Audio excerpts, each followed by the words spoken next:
What is happening, everybody? Welcome back to another weekly project update. We're back in our shop with our motorhome 440 and our budget 73 bracket car project.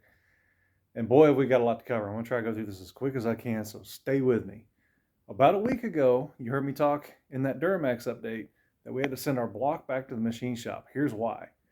So if you remember, initially, this thing was just your standard run-of-the-mill motorhome 440, and this number 7 piston had a top ring that was not going to let go of the cake. We soaked this thing in diesel for a while, and that top ring just wasn't giving up the fight. So we gave up on that. We had in our possession at the time the original 8 pistons that came out of Knuckles 440 from a year ago. This is going to come into play again. We slammed them onto our rods, compliments of our local machine shop, Big State Grinding, brought them back home, and nephew and I went to start to slide these things into this block. Turns out, Knuckles 440, from the day we got it, you may not be able to see it here, but it was already 30 thousandths overboard. Didn't know it.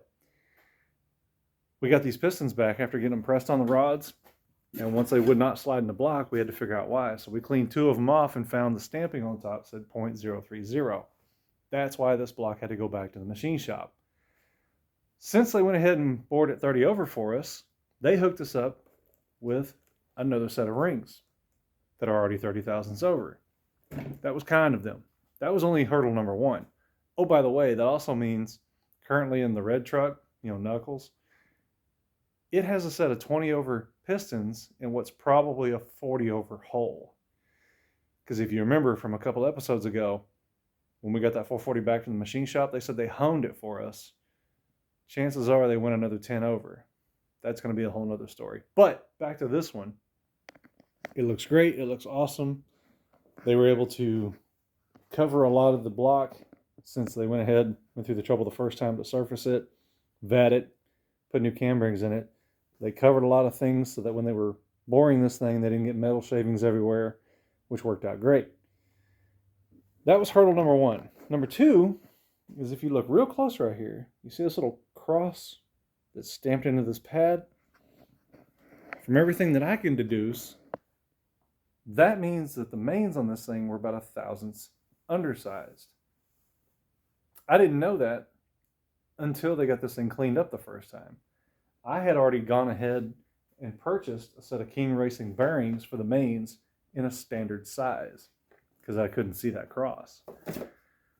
I made an order for Hughes to get the right bearings for the mains on this motor, and they're back ordered with no real expected delivery date.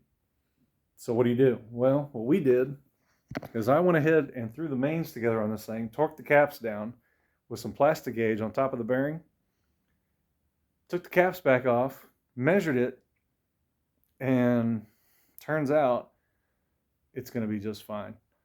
I took a picture of the gap that the plastic gauge was giving me and sent the picture to 2 of my good friends that I trust a lot, Mr. Paul McLaughlin and Kevin Grider. Kevin, who you probably know from Sarge's Garage, and they both said the same thing. It looks fine, send it. The measurement came in about 28 thousandths, so I'm not too worried. The mains turn over just as buttery smooth as they ever did from the factory, and I'm feeling good about it. So we've got new rings, we've got new bearings, we've got pistons that now fit the bores. We're back to square one again for the second time, but this time we're in better shape. Things are going to be all right. So now we get to the point where we actually have to build this thing. We'll get started on it, and we'll click through it about as quick as we can, being careful, of course. We want to make sure we get it together the right way the first time. And you're going to see it all here, so stick with us. If you haven't subscribed, I really hope you will. If you have, thank you so much for doing so. It's good to have you aboard. Stay with us. We got a lot more to bring you, and we'll see you soon.